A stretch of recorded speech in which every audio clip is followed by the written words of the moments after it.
காலம் பூராவும் நான் சின்ன வீடு தானா? சின்ன வீடு பெரிய வீடு அதுல இல்லடி விஷயம். என் பெரிய வீடு வசதியா இருக்கிறதுனாலதான் உன்ன மாதிரி சின்ன சின்ன வீடுகளையே என்னால கட்ட முடியும். என் மாமன் செத்து 6 மாசம் ஆச்சு. நான் ராமனா இருப்பேன்னு ஒண்ணுதான் என் பொண்டாட்டி என் மேல உயிரையே வச்சிருக்கான். எனக்காக இன்னும் அவ சாப்பிடாம கூட இருப்பான்னு நினைக்கிறேன். பெரிய வீட்டு நிலவரம் எப்படி இருக்குன்னு விசாரிப்போம். Hello darling. ஹலோ டார்லிங், என்ன பண்ணிட்டு இருக்கீங்க?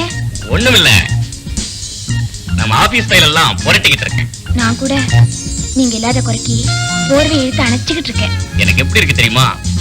உன்னை அப்படியே கட்டிக்கணும் போல இருக்கு. எனக்கும் தாங்க. ஆமா, வர்றதுக்கு லேட் ஆகுமா? என்ன கண்ணு, கோச்சிக்காதம்மா. பார்க்க வேண்டிய ஃபைல்லாம் பாக்கி இருக்கு, பார்த்துட்டு வந்துடுறேன். உங்களை எனக்கு இப்பவே பார்க்கணும் போல இருக்குங்க. வரமாட்டீங்களா? I am very sorry darling, கொஞ்சம் லேட் ஆகும். என்ன இப்ப நான் வந்துடுறேன். சரி, மெதுவாவே வாங்க. கட் பண்றதுக்கே மனசு வரலைங்க. கேக்குறேன். புருஷன்னா இப்படி எல்லாம் இருக்கணும். அவரை மேல உயிரையே வச்சிருக்காரு. நான் அவரை எப்படி எல்லாம் ஏமாத்துறேன் பாத்தீங்களா? அதான் நம்மளோட ஸ்பெஷாலிட்டி. என்னங்க, நாம ஜாலியா பெங்களூர் போயிட்டு வரலாமா? மண்டே, நான் போன் பண்ணி வரேன்னு சொன்னேன். அப்பவே சொல்லிடக்கூடாது. ஏன் இப்ப மட்டும் என்ன? ஒண்ணு இல்ல, பணத்தோட பிறப்பட வந்திருப்பேன். இப்ப மட்டும் என்ன, குடியா மொழி போயிடுச்சு. நான் போயிட்டு கொஞ்ச நேரத்துல ரெடி பண்ணிட்டு. உங்க வீட்டுக்காரர் வர்றதுக்கு லேட் ஆகுமா? அவர் இப்ப வர மாட்டார். சப்போஸ் வந்துட்டாருன்னா? வந்தா என்ன, அவருக்கு ஷாக்கா இருக்கும், எனக்கு சாதாரணமா இருக்கும். நீங்க பயப்படாதீங்க. யோ, அத இதை எடுத்து அடிக்கிற வேலையெல்லாம் வச்சுக்காத.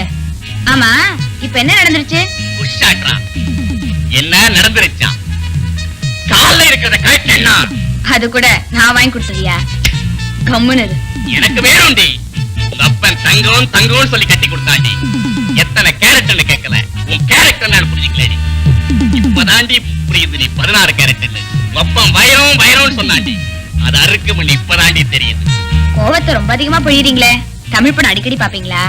ஏண்டி அடிக்கடி வீட்டுக்காரம்பிய இப்ப தாண்டி தெரியுது. வீட்டுக்காரலையே உன் வீட்டுக்காரரை வச்சிருக்கேன். ஓடாதடா, ஓட்டுறேன். எனக்கு வர்ற ஆத்திரத்துல உன்ன நாக்க பிடிக்கிட்டு சாகலாங்கறியா? கையடியா? நெற்றிக்கண்ணெல்லாம் திறக்கிற வேலை வச்சுக்காத சிவா. நான் சொல்றத கவனமா கேட்டுக்க. நீ என்ன கல்யாணம் பண்ணிக்கும் போது எனக்கு 10 லட்சம் தெரியுமா இல்ல அதுக்கு மேல தெரியுமான்னு கணக்கு போட்டிய தவிர நான் ஒரு பத்தினியாவோ இல்ல உத்தமையாவோ இருப்பேன்னு நினைச்சு பாத்தியா? அப்படி நினைச்சு பாத்திருந்தீன்னா அது உன் தப்பு. நீ ஒரு ஏகபத்தினி விரதத்தை கடைபிடிக்கிற ராமனா இருந்து நான் சீதையா இல்லாம பாத மாறி போயிருந்தா நீ சத்தம் போடுறதுல நியாயம் இருக்கு. ஆஃப்டர் ஆல் நீயே ஒரு எச்சக்கலை. என்ன பத்தி பேசுறதுக்கு உனக்கு வெக்கமா இல்ல? இப்போ ஒண்ணு குடிமொழிக்கு போயிடல. நான் ஏதோ இடையில அனுபவிச்சுக்கிட்டு இருக்கேன். இதெல்லாம் கண்டும் காணாம இருந்து சொத்தை அனுபவிக்கிறதுனா இரு. அப்படி இல்ல எனக்கு இந்த வேஷம் ஒத்து வராது, ரோஷன் தான் வரும்னா நடைய கட்டு.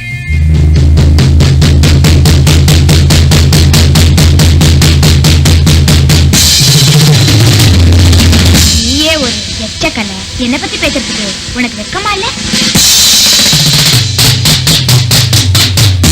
அப்படி இல்ல எனக்கு இந்த வேஷம் ஒத்து வராது, ரோஷன் தான் வரும்னா நடைய கட்டு.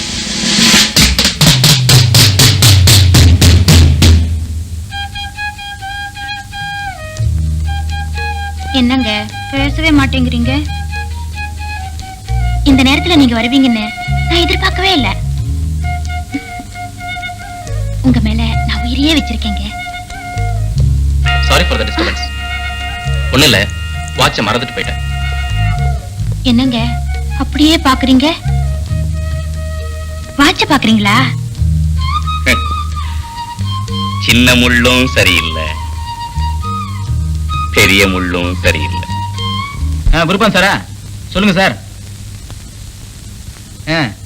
என்ன சார் நெக்ஸ்ட் வீக் டேட் எப்போ கேட்குறீங்க? கோயம்புத்தூர் போகிறேன், சொந்த ஊராச்சே. ஸ்டேஜ் ப்ரோக்ராம் தான். இல்லை சார் முடியாது சார், அடுத்த வாரம் முடிச்சு கொடுத்துறேன் சார். சாங் ரெக்கார்டிங் தானே, கவலையே படாதீங்க. நம்ம கிருஷ்ணன் அனுப்புங்க, சிங்கர் கால் ஷீட்லாம் வாங்கட்டும். நம்ம பிஏ கிட்ட சொல்லி நல்லபடியாக முடிச்சு கொடுத்துறேன். Okay sir. தேங்க்யூ சார் மதுக்கு லெட்டர் போட்டீங்களா? போட்டாச்சு சார். விவரமா எழுதிட்டீங்க. எத்தனை மணிக்கு போறோம், எத்தனை மணிக்கு வரோம், என்ன ப்ரோக்ராம்? கிளீனா எழுதி போட்டாச்சு சார். மது, நீ எந்த போதையில இருக்கியோ? கீதா, என் கையால மாலை எடுத்து கொடுத்தேன். நீ சந்தோஷமா வாழ்ந்துட்டு இருப்பேன்னு நினைச்சேன். ஆனா உன் வாழ்க்கை இப்படி எல்லாம் ஒண்ணு நான் நினைச்சு கூட பார்க்கல கீதா. ரமணா, இன்னை வரைக்கும் என்னோட லைஃப்ல நான் எவங்கிட்டையும் உதவின்னு கேட்டு போனதே இல்லை. உன்கிட்ட எனக்கு கேட்கறதுக்கு உரிமை இருக்குங்கிறனால கேட்கிறேன். எனக்கா ஒரு உதவி செய்வேடா. ஏன்டா இப்படி எல்லாம் பேசுற? உனக்கு செய்ய வேற யார்கிட்ட செய்ய போறேன்? நீ எனக்கா எதுவும் செய்ய வேணாண்டா. என் தங்கச்சிக்காக செஞ்சினா போதும். நான் குடங்குடமா இந்த பாழ போன சாராயத்தை குடிச்சிருக்கேன். அப்பெல்லாம் என் வயிறு எரிஞ்சது இல்லடா. ஆனா வசதியா வாழ்ந்துட்டு இருந்த என்னோட தங்கச்சி கஷ்டப்படுறத பார்க்கும் போதுதான்டா உண்மையிலேயே வயிறு எரியுது. என் தங்கச்சிய நீ பெரிய பாடகையாக்கணும். இந்த ஊர் காஃபி கடை, டீ கடை, சாராய கடையில கூட அது பாடின ரெக்கார்ட போடணும். நான் கேட்கணும்டா. இதுதான் நீ எனக்காக செய்யணும்னு ஆசைப்படுறது. நிச்சயமா உன் ஆசை நிறைவேற்றா. கீதாக்கு இப்படி ஒரு உதவி செய்யணுங்கிறதுக்காக தான் ஆண்டவன் இன்னொரு மியூசிக் டைரக்டராகவே ஆக்கலாம் போல இருக்கு.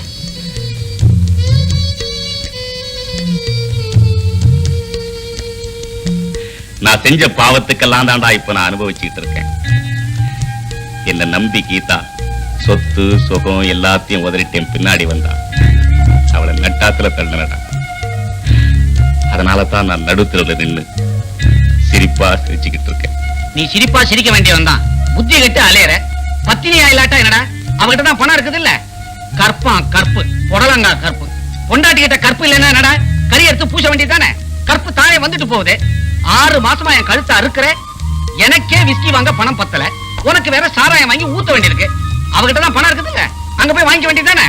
ஓ பணம் பணம். அதுக்காகத்தானடா பைத்தியக்காரன் அலைஞ்சுக்கிட்டு இருந்த இத்தனை நாளும். அவகிட்ட பணம் இருக்கு, ஆனா பத்தினித்தனம் இல்லையே. அடுத்தவன் கூட படுக்கிற அவ கூட வாடுறதை விட அடுத்த வேளைக்கு சொத்துக்கு இல்லாத அந்த பிச்சைக்காரனா வாடுறதே மேல். பிச்சைக்காரனா தானே அல அல. ஆனா எங்கிட்ட மாத்திரம் பாத்திரம் கேட்காத. நான் கேட்க வேண்டியதெல்லாம் கீதா கிட்ட மன்னிப்பு மட்டும்தான்டா. ஆனா அவளை எந்த முகத்தை வச்சுட்டு பாப்பேன்னு தான் எனக்கே தெரியல. இதே முகத்தோட தான் வேணும்னா ஒரு பெட்ஷீட்டை போட்டு மூடிக்க. பார்க்கணும்னு சொன்னிய போய இடத்த காலி பண்ண.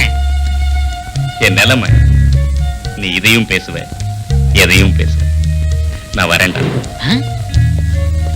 என்ன இவன் சினிமா படத்துல கிளைமேக்ஸ்ல வில்லன் திடீர்னு திருந்துற மாதிரி திருந்திட்டான். நாம மட்டும் திருந்தவே கூடாது. பொழப்பு கெட்டுடும். சோமது, அப்புறம் வரட்டுமா? என்னடா பேசவே மாட்டேங்கிற? ஒண்ணும் இல்லடா. ஒரு பக்கம் சந்தோஷமா இருந்தாலும் ஒரு பக்கம் வருத்தமா இருக்கு. கவலைப்படாத, உடம்ப பாத்துக்கடா. நீ தங்கச்சியை பாத்துக்கடா. அப்ப நான் வரேன்னா என்னன்னா போயிட்டோமா தங்கச்சி? கேட்க கூடாதுன்னு நினைச்சேன். என்னால கேட்காம இருக்க முடியலம்மா. எனக்கா ஒரு காரியம் செய்யம்மா. என்னன்னு சொல்லுங்கண்ணா. தங்கச்சி, என்னை பொறுத்த வரைக்கும் இனிமேலுக்கு என்னோட வாழ்க்கையில கல்யாணம் காட்சி இதெல்லாம் கிடையவே கிடையாது.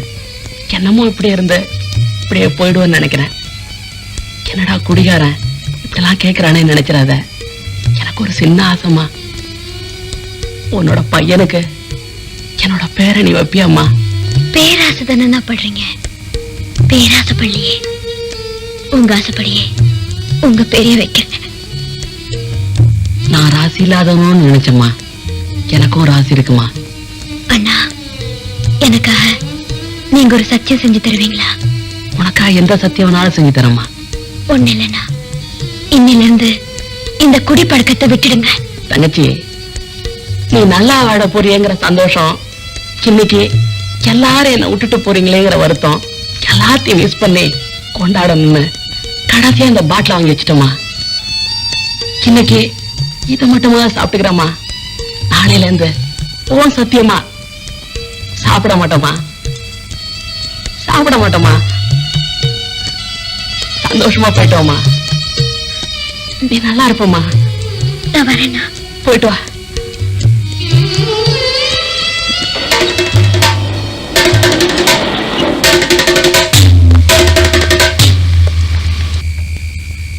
டேய் மது, கீதா எங்கடா போய்கிட்டு இருக்கா?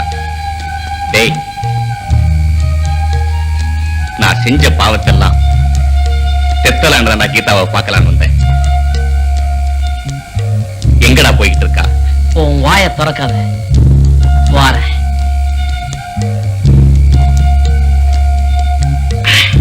சொல்றா.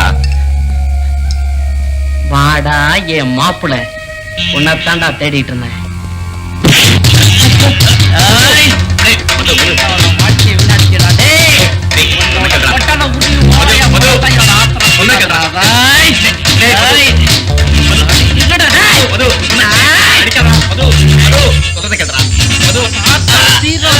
மது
ஏங்கிட்ட சத்தம் போடுற? ஒண்ணு இல்ல, எனக்கு பிடிக்காத சத்தம் போட வேண்டாம்னுதான் சத்தம் போட்டேன். நம்ம மனசுல 1000 இருக்கும், அதெல்லாம் குழந்தைக்கு தெரியுமா? Good morning uncle. Good morning. நான் மியூசிக் கத்துக்கணும் அங்கிள். என்ன மியூசிக் கத்துக்க போற? நீங்களே சொல்லுங்க பாப்போம். கிட்டார் கத்துக்க போறியா? நோ நானு நோ. சித்தார் வாசிக்க போறியா? நோ பின்ன வயலினா? நோ. என்ன சொல்லண்டா? ட்ரம். வாசிச்சு காட்டுங்க அங்கிள். என்னடா வாசிக்க போற? ட்ரம். என்னடா வாசிக்க போற? ட்ரம். இனிமே ட்ரம்ஸ் வாசிக்க மாட்டேன்னு சொல்லு. வாசிச்சா என்ன செய்வியா? அடிப்பேன். அடிச்சாலும் நானும் அடிச்சுக்கிட்டே தான் இருப்பேன். ட்ரம் தானே அடிக்கணும்னு சொன்னேன், அதுக்கு நீயே என்ன போட்டு அடிக்கிற? கீதா, நானும் தெரியாம தான் கேக்குறேன். உனக்கு என்ன பைத்தியம் கீத்தம் பிடிச்சிக்கிச்சா? ஏன் இப்படி போட்டு அடிக்கிற? பின்ன என்னங்க, அப்பனுக்கு வந்து தப்பாம பிறந்திருக்கானே. அப்போ எங்க அப்பா ட்ரம் அடிப்பாராமா?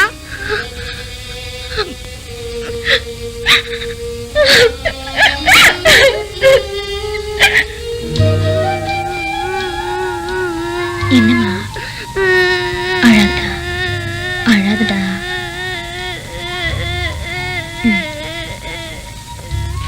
மருந்து சாப்பிடுறியா?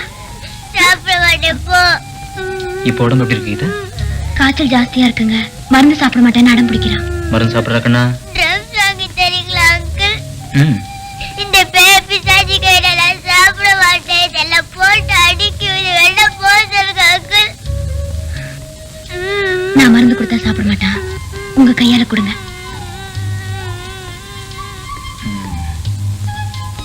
அம்மா அப்படியெல்லாம் சொல்லக்கூடாது. மருந்து சாப்பிட்டாதான் உடம்பு குணமாகும். இப்ப அங்கிள் மருந்து தரேனா, நீ சாப்பிட போறியா? என்ன ட்ரம்ஸ் வாங்கி தரீங்களா அங்கிள்? ட்ரம்ஸ் வாங்கி தரேன். நாளைக்கே வாங்கி தரீங்களா அங்கிள்? நாளைக்கே வாங்கி தரேன். ட்ரம்ஸ் வாங்கி கொடுத்தா எப்படி வாசிப்ப? ஸ்டைலா. Very good.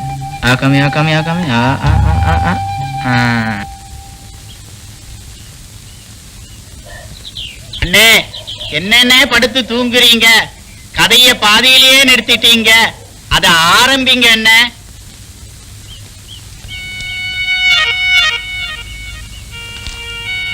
முனியா, கதையை எது வரைக்கும் சொல்லி நிறுத்தினேன்? மனசு தெரிந்து உங்க பழைய பொண்டாட்டி கீதாவை பார்க்கணும்னு அவங்க இருந்த இடத்துக்கே போனேன்னு சொன்னீங்க. அதுக்கப்புறம் என்ன? நாங்க போயிருந்தப்பதான் என் பொண்டாட்டியும் என் புள்ளையும் ஊரை விட்டே போய்கிட்டு இருந்தாங்கப்பா. அங்க வாசல் என்ன மதுவைத்தான் நான் பார்த்தேன். நான் மனம் திருந்திட்டேன், செஞ்ச பாவத்தெல்லாம் தெத்த வந்திருக்கேன்னு சொன்னப்பா. நான் சொன்ன எதையுமே அவன் காதுல வாங்கிக்க தயாரா இல்லை. அட பாவி, கீதாவோட வாழ்க்கையே கெடுத்துட்டேடான்னு சொல்லி ஆத்திரம் தீர்ற வரைக்கும் என்ன போட்டு அடியோடி நடிச்சுட்டான்ப்பா. அதுக்கப்புறம் ஆஸ்பத்திரியில கட்டவுத்து உடனே தான் ஆப்டிக் நர்வ் அதிர்ந்து போச்சு, கண் பார்வை வராதுன்னு சொல்லிட்டாங்க. இதுதான்ப்பா என் கதை. அன்னையில இருந்து தான் அண்ணனுக்கு கண் நகியா? அவ கண்ணகியோ என்னவோப்பா, அவ விட்ட சாபத்தினாலதான் என் கண் நகி போல இருக்கு. எல்லாத்தையும் விடுங்க அண்ணே. நீங்க இருந்த இருப்புக்கு எல்லா வசதியும் விட்டுட்டு இந்த இடத்துல இருக்கீங்களே அண்ணே. மீன் செத்தா கருவாடு, மாடு செத்தா கால்ஜோடு, மன வாழ்க்கை வெறுத்தா திருவோடு, மூச்சு நின்னு போச்சுன்னா சுடுகாடு. இதுதான்ப்பா வாழ்க்கை.